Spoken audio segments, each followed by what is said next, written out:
Hi friends, welcome to trainee topic. என்ன பார்க்க போனால் தனுஷ் என்னோட ராயின் திரைப்படம் எப்போ ப்ரோ திரையரங்குக்கு வருது அப்படின்ற கேள்வி வந்து பார்த்தா எல்லாருக்குமே இருக்கும். பிகாஸ் ஜூன் 13 ரிலீஸ் ஆகுறேன்னு சொல்லி ஜூன் 13 தாண்டி வந்து பார்த்தா அடுத்த மாதம் ரிலீஸ் ஆகும் அப்படின்ற மாதிரி வந்து ஃபிக்ஸ் பண்ணிட்டாங்க.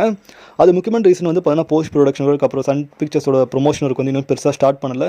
இன்னொன்று பெரிய ஆடியோ லான்ச் வந்து பிளான் பண்ணிட்டு இருக்காங்க அப்படின்னு தகவல் வந்திருக்கு. ஸோ அதோட வந்து பார்த்தா ராயினோட அஃபிஷியல் ரிலீஸ் டேட் வந்து பார்த்தா ஒடியன் சினிமாஸ் வந்து பார்த்தா அவங்க வந்து வெளியிட்டிருக்காங்க. அந்த ஒடியன் சினிமாஸ்னால் யாருன்னு பார்த்தீங்கன்னா ஹாலிவுட் திரைப்படத்தை மட்டும் ஃபோக்கஸ் பண்ணக்கூடிய ஒரு பெரிய வெப்சைட் வச்சுக்கோங்க, பெரிய நிறுவனம். ஸோ அவங்க வந்து என்ன சொல்லியிருக்காங்க பார்த்தீங்கன்னா, தனுஷ் அண்ணாவோட ராயின் திரைப்படம் வந்து பார்த்தா ஜூலை 25 வந்து வருது அப்படின்ற மாதிரி வந்து பார்த்தா போட்டு உடச்சிருக்காங்க. ஸோ இது வந்து பார்த்தா தனுஷ் ஃபேன்ஸ் மத்தியில் பயங்கரமாக ஷேர் ஆகிட்டு இருக்கு.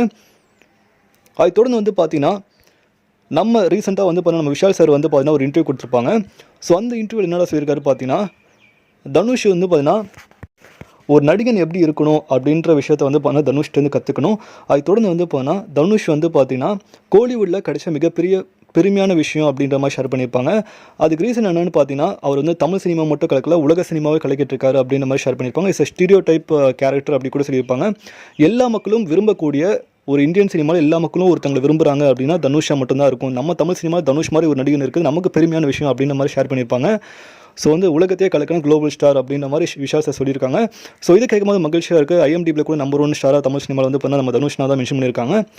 ஸோ வளர்ச்சி வந்து பார்த்தா வேறு லெவலில் போயிட்டுருக்கு. ஸோ தொடர்ந்து குபேரா திரைப்படத்தோட ஷூட்டிங் அப்டேட் பார்த்துருப்பீங்க. லைக் ரீசெண்டாக வந்து பார்த்தா ஹைதராபாத்தில் வந்து குபேரா ஷூட்டிங் வந்து போயிட்டுருக்கு. அதில் வந்து பார்த்தா தனுஷ்னா வந்து பார்த்தா ரிஸ்கி ஸ்டன்ட்ஸ், அப்புறம் வந்து அதுக்கான ஒரு ஷூட்டிங்லாம் பயங்கரமாக எடுத்துகிட்டு இருக்காங்க அப்படின்ற மாதிரி தகவல் வந்திருக்கு. ஸோ அதை பிக் கூட நீங்கள் பார்த்துருப்பீங்க.